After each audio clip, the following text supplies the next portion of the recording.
Imagine truly understanding what the birds outside are singing about, or, figuring out those clicks whales make deep underwater. Yeah, like actually having a conversation. Exactly. What if we could have a real two-way chat with another species? It sounds like science fiction, doesn't it? Totally. But today, we're doing a deep dive into something that's making it feel, well, less fictional. It's how artificial intelligence, AI, is basically revolutionizing our ability to understand animal communication. It really is. We're getting closer to that interspecies dialogue idea than ever before. So we're going to explore the science, the breakthroughs, the tech involved, and what it all means for, well, us and the planet. It could really shift how we see the natural world and maybe our place in it.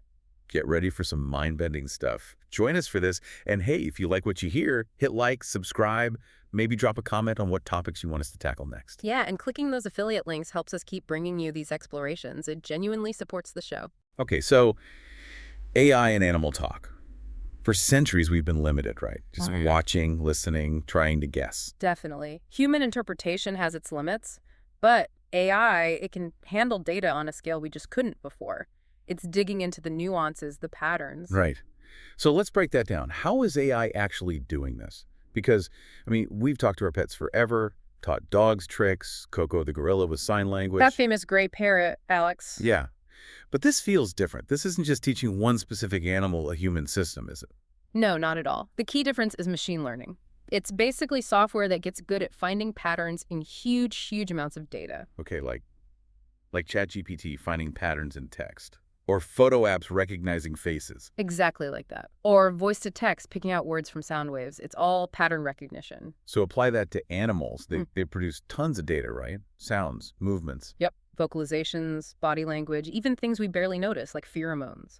AI algorithms can sift through all that and spot patterns that might indicate communication, things we'd miss completely. And the scale. That's the game changer. Handling way more than a human researcher ever could. Precisely. It's the sheer volume combined with algorithms getting smarter and smarter. We've kind of reached a tipping point, The tools aren't just theoretical anymore. They're here, and they're getting powerful. Where does all this data come from? You can't just follow a whale around with a microphone 24/7, or can you? Well, almost. This is where people like Karen Baker come in, talking about digital bioacoustics. It's about using tech to listen in. Digital bioacoustics. Okay. Think really small, portable, lightweight digital recorders.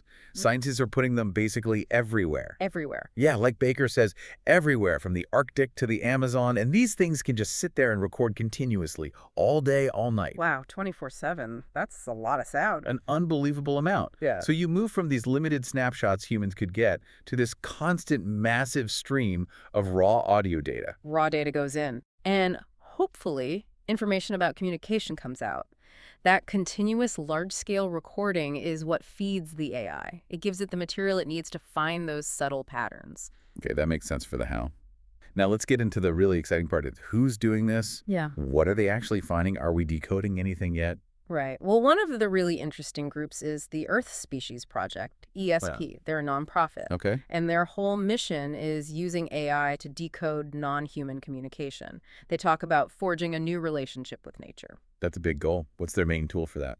They've developed something called Natural LM Audio. It's described as the first ever large audio language model built just for bioacoustics. A large language model, but for animal sounds. Exactly. And what's really clever is how they trained it, not just on animal sounds, but also on human speech and even music. Human speech and music. Why? The idea is that it helps the AI generalize. It learns these sort of fundamental ways sound can be structured, maybe finding patterns common across species. They're seeing hints that what it learns from human speech can actually help it understand animal sounds better. That's incredible. Like finding a universal structure to communication itself. Kind of. It's early days, but that's the direction. They're doing work right now mapping out all the different calls crows make, Hawaiian crows, carrion crows, to figure out their social lives. Crows are smart. I bet they have a lot to say. They definitely seem to. And ESP is also experimenting with generating sounds, trying to get the AI to make chiff-chaff calls or humpback whale songs. To see if the animals respond, like trying to talk back. Potentially, yeah. It's about understanding the structure well enough to mimic it or maybe even initiate something. It's really pushing the boundaries. It makes you think of that Jane Goodall quote, doesn't it?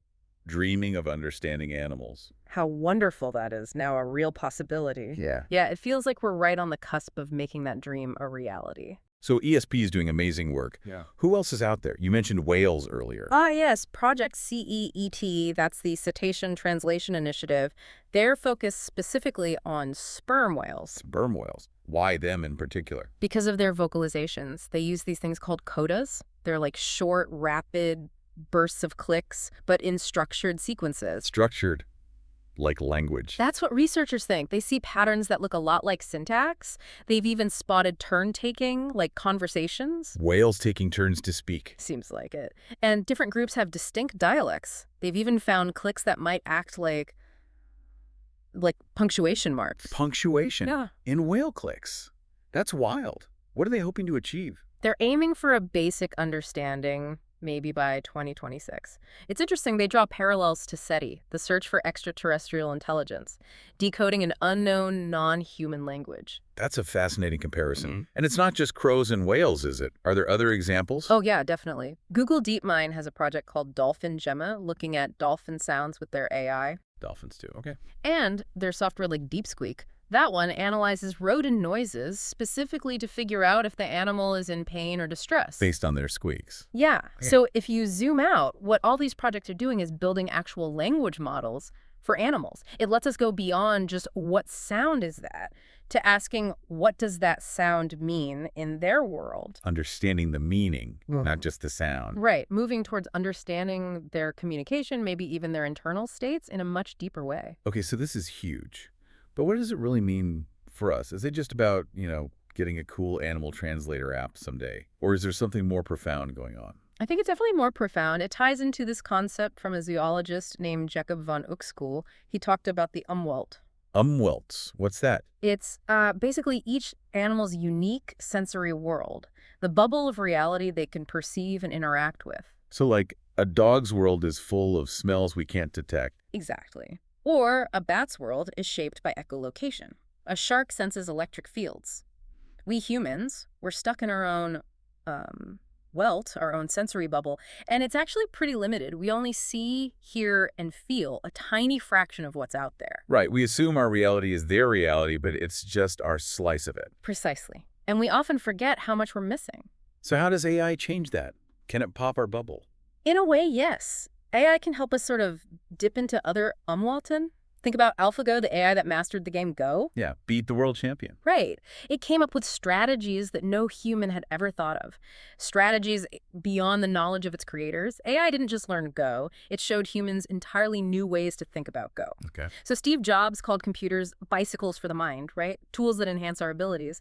But AI might be more like building completely new minds that can process sensory data we can't. Whoa, so like an AI that could experience the world like a bat, Mm-hmm. or feel ocean currents like a fish. Maybe not experience it directly, but it could analyze the data as if it had those senses. It could give us insights into those worlds we're normally locked out of.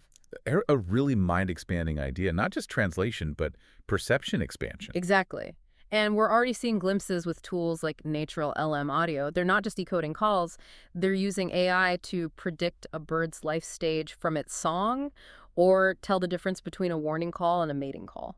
Just from the sound. Just from the sound patterns. They can even count how many individual birds, like zebra finches, are vocalizing in a recording, apparently with help from what the AI learned about separating sounds in human speech and music. Okay, that's seriously impressive. It really is. And it raises this big question, it's not just about translating words. It's about potentially unlocking entirely new ways of understanding animal intelligence, their experience of the world, something humans have always struggled with.